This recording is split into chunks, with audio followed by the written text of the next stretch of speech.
kucing itu yang sekarang marak dibincangkan, itu setidaknya ada di Abu Daud nomor hadis 75, di An-Nasai nomor hadis 68, di binatang ada dua, binatang yang halal dimakan dan binatang yang haram dimakan dalam mazhab Syafi'i.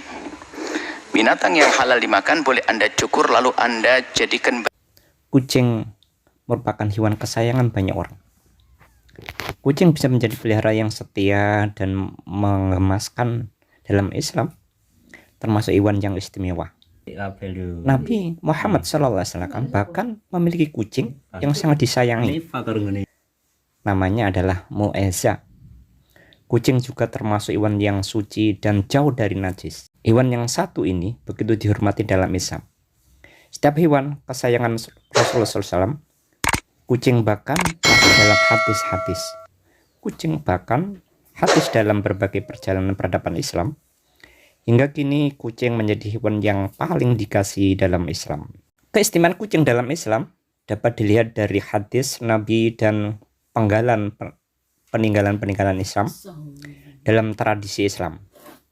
Kucing dikagumi karena kebersihannya. Berikut keistimewaan kucing dalam Islam. Yang pertama, bahwa kucing adalah hewan yang bersih. Dalam tradisi Islam, kucing dikagumi karena kebersihannya. Mereka dianggap bersih secara ritual dan dengan demikian diizinkan masuk ke rumah dan bahkan ke masjid termasuk Masjidil Haram. Nah, kebersihan kucing juga tertuang dalam hadis. Hadis ini menjelaskan tentang kesucian kucing sebagai hewan peliharaan. Berikut hadis-hadis tentang kucing.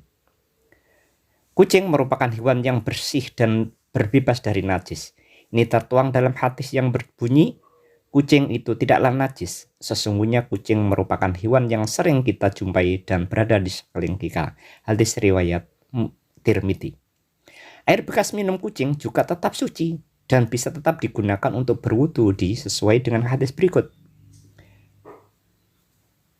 Ketika Nabi Muhammad SAW akan berwudu, dihampiri oleh seekor kucing dan kucing tersebut minum di bejana tempat beliau wudu. Nabi berhenti hingga kucing tersebut selesai minum, lalu beliau berwudu. Hadis riwayat Muslim. Nah, untuk lebih jelasnya terkait dengan bagaimana kesucian menurut ulama-ulama yang terkenal di negeri ini, kita ikuti terkait dengan air liur kucing maupun bulu kucing. Kita lihat dan kita dengarkan ringkasan dari Ustadz Adi Dayat dan Buya Yahya berikut. Di bangkai ini ulama mengatakan boleh dipakai bulunya. Biarpun sebagian mengatakan karena binatangnya jadi bangkai maka jadi najis. Dan binatang yang tidak halal dimakan sama ulama berbeda. Kebanyakan mengatakan kalau binatang yang tidak halal dimakan maka bulu-bulunya ada sebagian, tidak semuanya.